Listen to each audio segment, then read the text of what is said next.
Okay, folks, so this is the screencast for number 3 in your note guide, and we're going to be covering some economics, and I think this overlaps with some of what you studied last year, and also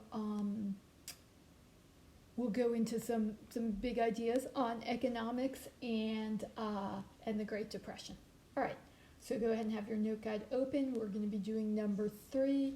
And let's talk. Before we get into the Dawes Plan, though, let's just review what Germany was like in the 1920s.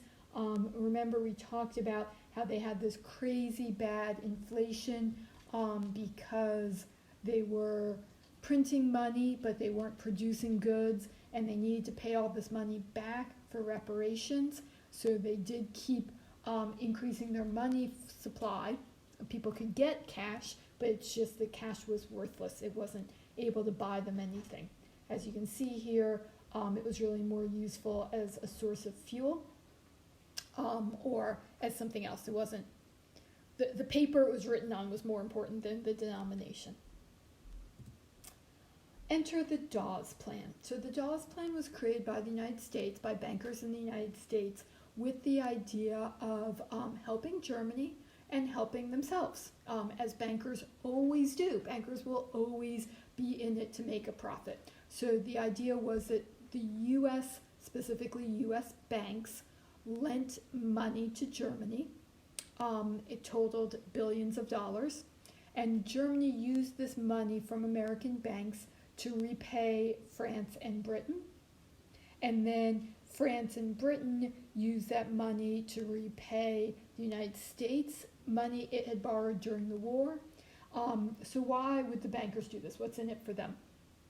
What's in it for them is that a strong economy always makes more money. So what they're counting on is that the investments will help the economy get going and improve Germany, which will lead Germany to being a better trading partner, meaning that Germans would be better able to buy American goods. And usually, like, a bank wins even if they don't, because if they're not able to repay the loans, they've been collecting money at interest, and they can declare money, like they can get money out of bankruptcy and all these things. The important thing is that it's American banks putting this money in, that it's not out of the goodness of their hearts, and that the money going in helps Germany get back on its feet and helps the overall world economy and Germany buy more things from America. The Young Plan isn't mentioned on your note guide, but the Young Plan's a revision that comes about in 1928, where the American bankers start to renegotiate the terms. It's not like they're going to forget the money that's still owed, but they're going to redefine the terms of how much Germany still has to pay in reparations to make it a more achievable goal, and sort of reckon with some of what's been paid back. And banks do this from time to time. It seems like they're giving you a deal, but it's really about making sure that they themselves are able to collect on what's owed. All right. So the next thing on your note guide, I think, is talking about causes of the Great Depression. One of the main causes of the Great Depression is the stock market crash in the United States. And so the stock market crash in 1929 is not the same thing as the Great Depression. Stocks go up and down. Our whole history of having a capitalist economy and having stocks is that stocks will sometimes crash, but that doesn't mean that we have a Great Depression. So let me start by explaining the stock market crash, and then we'll talk about how that leads into the Great Depression. So the stock market crash is because of speculation. Speculation is when you buy something with the hope that it will increase in value in the future. Now, sometimes that happens, like Tesla stock, Apple stock, lots of companies you get in on the ground level, and then when they make a lot more money, you make money too. Because a stock is really just a loan that you give to a company. So if you buy a Google stock, that means you are lending that money to Google so that they can increase their business. And then when they do, they pay you back what you loaned them plus more, So if they're making more money, you make more money. Why is there a little blue elephant here? Well, Peanut the dark blue elephant was a Beanie Baby, is a Beanie Baby. And Beanie Babies were huge in the 1990s. They were very cute toys. Kids loved them. They made them in all different colors and animals, and they gave them all names. So what? So the other thing they did that was really smart was they did limited release. So they didn't make infinite Peanuts, the dark blue elephant. They made like 20,000. And once those were gone, they were gone. They weren't going to make more of them. And for some reason, this became in people's minds, in collectors' minds, there's such a thing as collectors. People collect baseball cards, they collect cars, they collect all sorts of things. People started collecting these Beanie Baby stuffed animals, and they were willing to pay ridiculous amounts of money for them. As you can see in this slide, it went up so that someone actually thought that they would be able to sell Peanut the dark blue stuffed animal for $3,000. That's true if someone's willing to pay for it.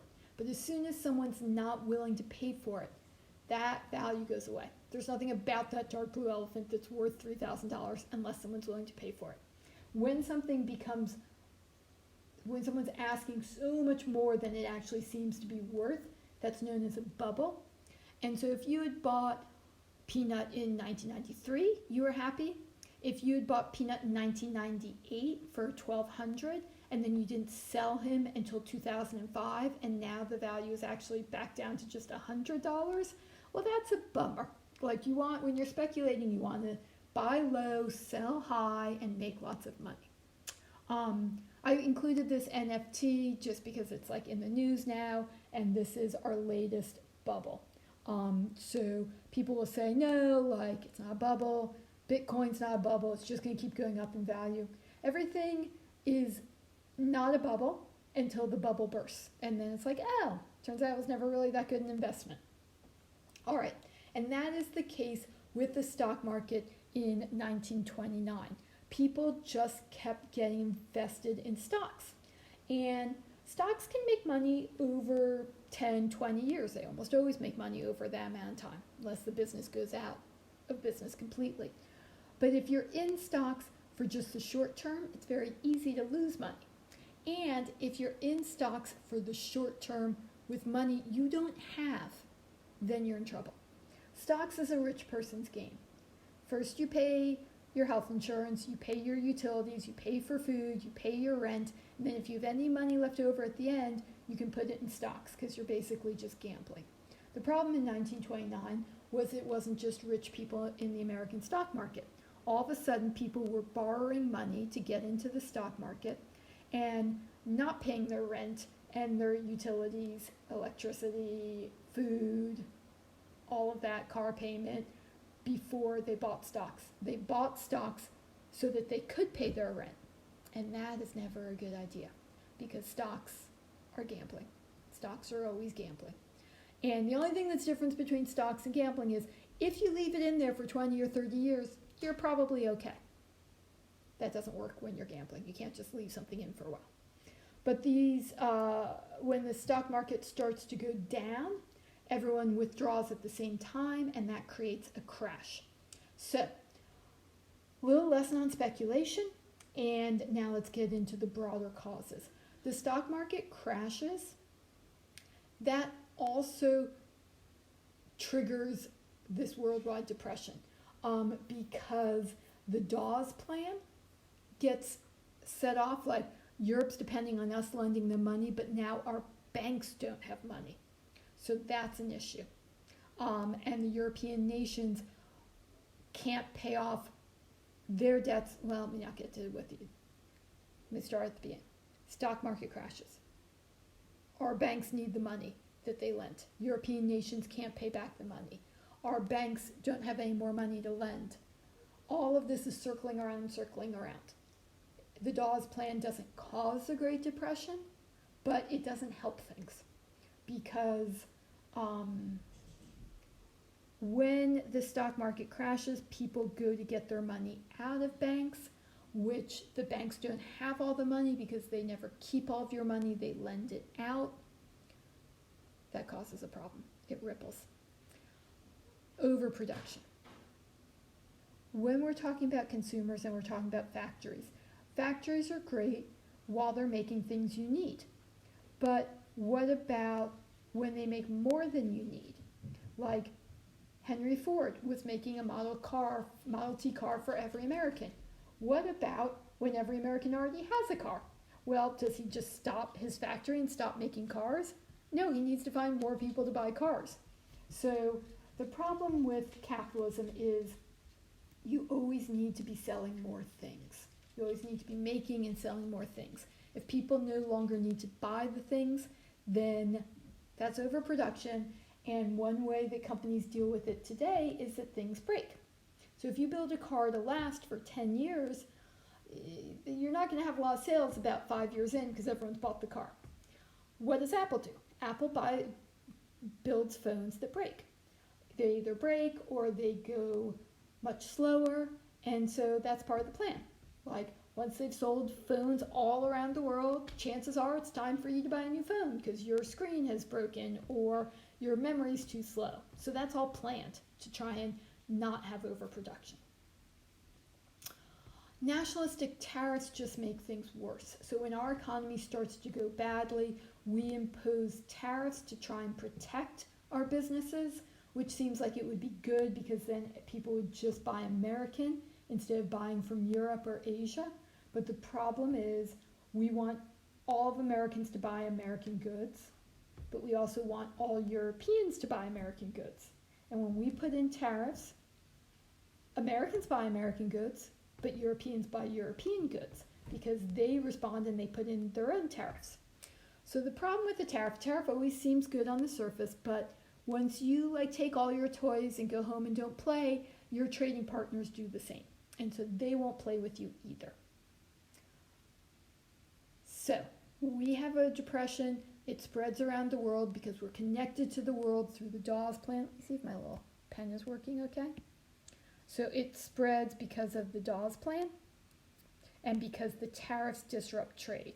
So that kind of relates directly back to our trade policies, and they respond with their own tariffs, and then you have that problem. Okay. And there's lots more information about the Great Depression if you want to. I'm sure Wikipedia has good stuff, or YouTube. But I think that's a pretty good intro. We can talk more about it. If you have questions, bring them to class. So the day after the stock market crashes, you go from people thinking they have a lot of money to people realizing they never really had that money. It was a gamble and they lost. Primary source quote from the Times says, and that day is known as Black Tuesday. On that overcast autumn morning in New York City, which is where Wall Street is, rumors swirled through the narrow streets like wind. Something had gone terribly wrong. The stock values weren't just dropping, they were crashing. America's banks and businesses were losing money. Quickly, losing it, and then the panic sets in and people start selling, even if they have to sell at a loss, because they don't want to sell when prices go even lower, but that just snowballs and it creates a crash. By the afternoon, 10,000 people had jammed the streets and sidewalks. A reporter for the New York Times described the crowd as wild-eyed with fear. Men wept. A few days ago, they had been wealthy. Now they were penniless. You guys are, I think, too young to remember that this happened in 2008 also. But in the September of 2008, similar thing where you could go to school in the morning and not realize it if you weren't checking the stock market, and then check it at the end of the day and realize your retirement account had been wiped out. And for people like me who are in our 30s, 40s, it was fine. But for someone who was in their 60s and was planning on retire within a year or two, that's a huge deal. What happened in 2008 wiped people out, especially retirement age people and people who had spent money on a house and expected the value of the house to go up were really wiped out in 2008. So this is a look at Germany. Now, Germany had been in bad shape in 1918, in 1920. Dawes Plan comes along in 1924, and by 1928, the German economy was really recovering, and the Young Plan comes in. Things are looking good for those couple of years. But then 1932 in Germany is horrible. So there's a brief period where the economy was good. Yes, it was bad for a lot of the 20s, but it had started to recover. 1928 seeming good. People are starting to feel confident again in Germany. Then boom, stock market crashes is the end of 1929. And really the effects of it worldwide were probably the worst in 32, 33. It ripples out, first affecting people who had stocks, then affecting banks, then affecting other businesses. Other businesses lay people off. People who are laid off don't buy things. When they don't buy things, those businesses have to go out of business, so it ripples out. And this just shows you the magnitude. An almost unbroken chain of homeless men extends the whole length of this Hamburg to Berlin highway. And I can tell you, Hamburg and Berlin are not close together. All the highways in Germany over which I've traveled this year presented the same aspect. We had this in America too. We had what we call hobos, people who rode the rails. They would jump onto boxcars and just go from town to town wherever the railroads were going, seeing if there was any work there. And the towns, the railroad stations would say, keep going, we don't want you. We don't need you here, we have no jobs.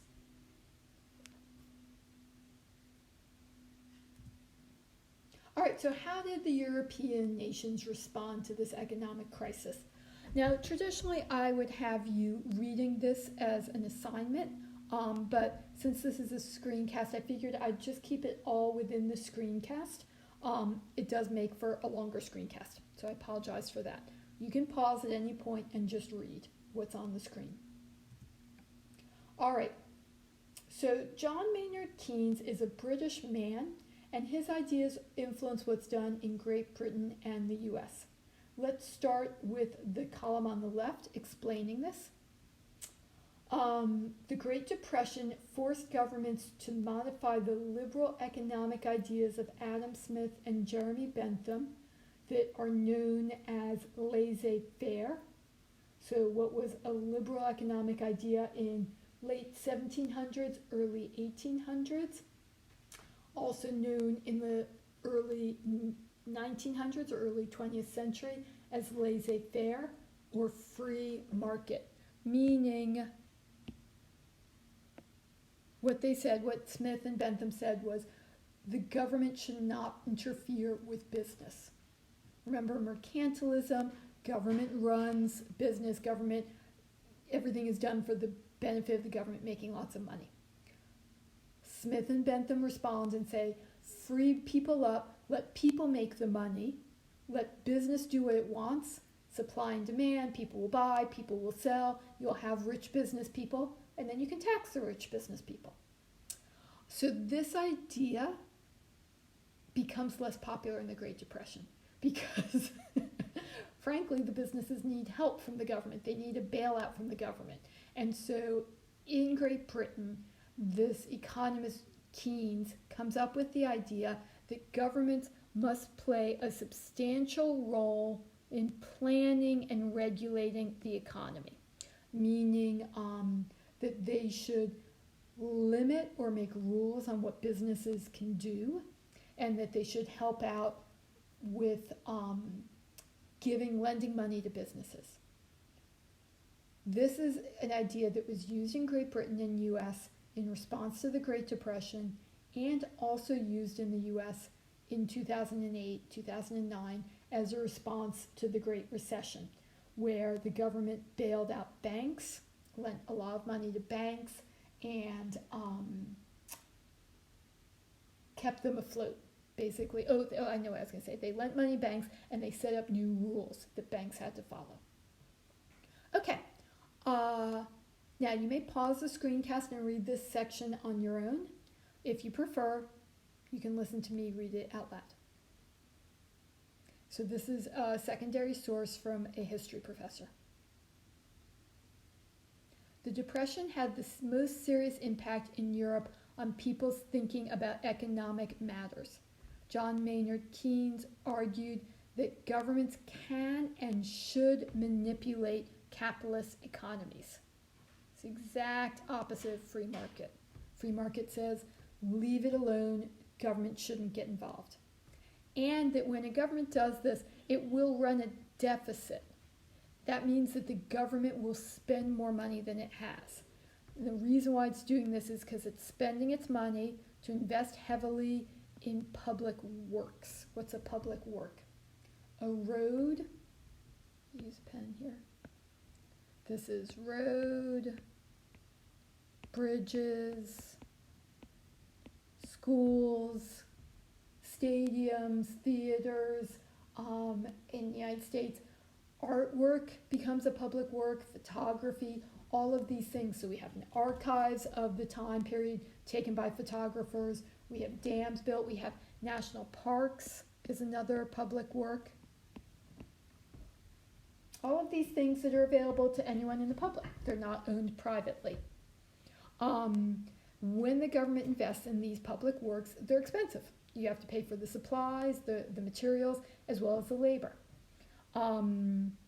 This is going to change the size of money and credit supply and alter rates of interest. That gets a little more into monetary policy than I think you need to worry about right now. Keynes is a critic of socialism. However, people who don't like him will accuse him of being socialist because they'll say it's too much of a command economy. But he is seeing this as like a vaccine against socialism, just a little bit of it to prevent full socialism. Keynes disliked the government ownership of production facilities, but he did promote government intervention into the economy so that capitalism would work better. Again, in 2008, 2009, we didn't get rid of banks, but we said certain banks were too big to fail, that capitalism depended on them existing. Overall, the Depression helped convince Europeans that their governments must try to manage their economies. Most agreed that full employment and expanding production should be the goals. They did not agree on how to achieve these goals. Okay? So we're going to talk more about different methods to achieve it. But in the middle of the Great Depression, everyone agreed, yeah, we want people employed and we want manufacturing going again. Okay? So we've got Keynes's idea. What Keynes is going to say is that the government in Great Britain and the United States can lend money to business. It can spend money on roads and bridges, even if it spends more money on roads and bridges than it currently is taking in taxes.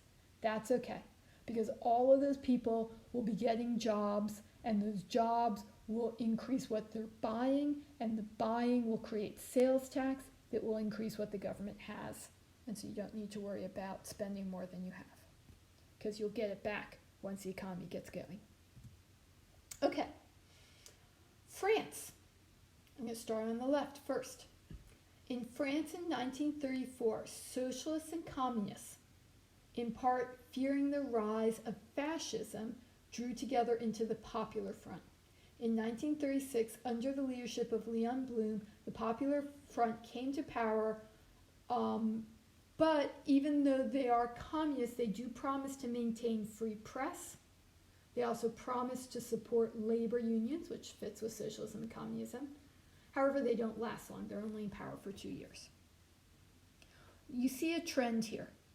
Keynes was afraid of socialism, so he proposed Keynesian economics as an addition to capitalism. Socialists are afraid of fascism, so they come to power with this other idea. And people have reason to be afraid. I mean, this is a very troubling time. A lot of people unemployed. I'll let you pause and read this on your own. I'll just highlight a couple of important details as you're going.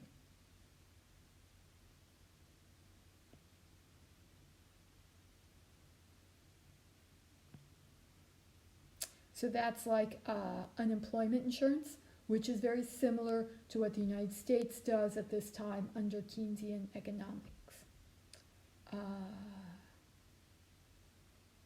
Reducing the work week allows you to hire more people. Pension, this is like Social Security. Public Works, very similar to Keynes. Oh, another thing we did in Public Works in the United States was we set up more dams to harness electricity. And we provided electricity to regions, especially in the countryside, that didn't have electricity. So that was another public work. This is very different than language you would see in capitalism, right? Because this is much more socialist, that there's the wealthy class trying to rob or deprive the rest of us. But regulation of banking business is similar to what you see in the United States and in Britain. Okay. We don't ever, we do have a Bank of the U.S. at points, but we don't go this far in the Great Depression of setting up our own bank. So I should say we, the U.S., but neither do they in Britain. Oops. Okay. And then finally, economic nationalism or Nazism, which is the fascist answer.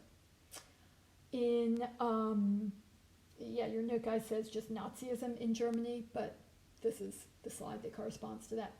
In January 1933, Adolf Hitler, leader of the National Socialist German Workers' Party, was appointed Chancellor of Germany. In the proclamation to the German nation given in Berlin on February 1st, my birthday, 1933, Hitler outlines his popular Nazi economic policy. It's a policy of economic nationalism, so promoting the nation. It's a policy that's very short term, to immediately get people working. Unclear if it would work as a forever strategy. All right, let's hear what Hitler has to say, and I'll add some of my own editorial afterwards.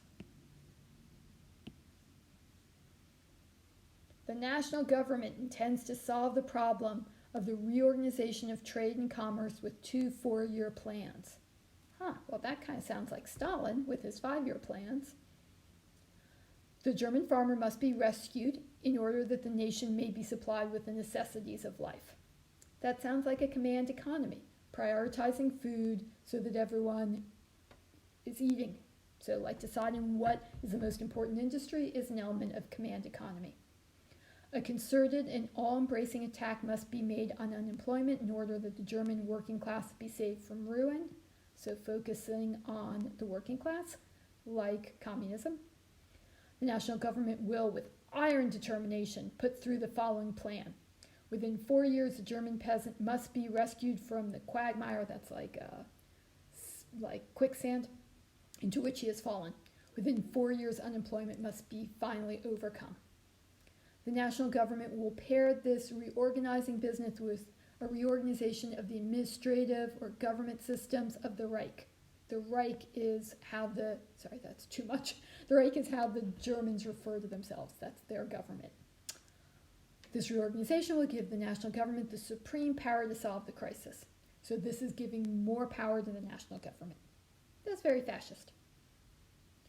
Only when this has been done, only when the government has a lot of power, can the idea of a continued existence of the entire Reich be fully realized.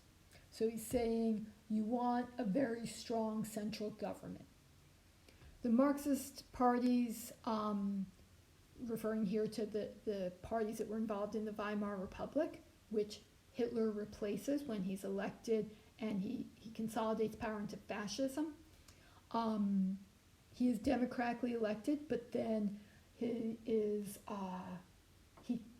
seizes all power for himself through a couple of different laws he passes. So anyway, he's referring to the weakness of the Weimar Republic. They had 14 years to show what they could do, and the result is a heap of ruins. Now, people of Germany, give us just 4 years, and then see if we've done it better. Then pass judgment upon us, for we are fighting not for ourselves, but for Germany. Such a fascist idea. Not you as an individual stick, but all of us bundled together into the strength. What matters more than you individually is Germany. All right.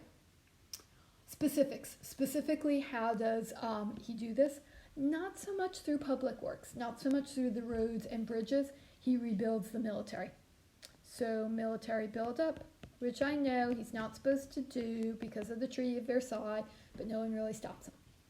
So he rebuilds the military. Military is government jobs, so it's government paying workers, just like the United States and Britain were paying workers to build bridges and roads. He was paying workers, or he was paying soldiers to be in the military. So that's a big one. And military production. Military production, guns, tanks, all of that is bought and paid for by the government. So it is, again, government spending to help out the economy. Yes, he makes a big deal of the fact that they're building up the farmers, but that's not the whole story. A big part of it is military spending. The other part of it is through the scapegoating. So I think you guys are familiar with that term from last year, the scapegoating that certain people don't deserve jobs, which on a lighter level we have in the United States, like immigrants don't deserve jobs, they shouldn't have jobs, they shouldn't be in the country, so that we can all have jobs and they don't. Well, Hitler did something similar. He said Jews shouldn't have jobs. If they don't have jobs, we will. So one of the ways that Hitler boosts the economy is by taking jobs away from Jewish people and giving them to other Germans. So this isn't good for Jewish people, or German Jews, I should say, because they were Germans first and foremost. But if you don't factor their numbers into the economy, all of the people who voted for Hitler now have better jobs because Jews can't serve in the military, Jews can't serve as professors. The Nuremberg laws that come out in 1933 restrict all sorts, is it 36? Anyways, the Nuremberg laws that come out restrict all sorts of jobs that Jewish people could do. Hang on real quick, let me look up the date of that. Okay, Nuremberg laws were 1935. So those were the laws that start to say Jews can't work here, Jews can't work there, Jews can't go to school, like that. Alrighty, let me move us on. I think that's our last slide. Yeah, and that's the end of your note guide. So I will let you know that when we come to class, I'm going to be asking you what was similar and what was different about these three different approaches. So you can have that in mind or re-listen to the parts of the screencast if you want. Alrighty, I'll see you in class.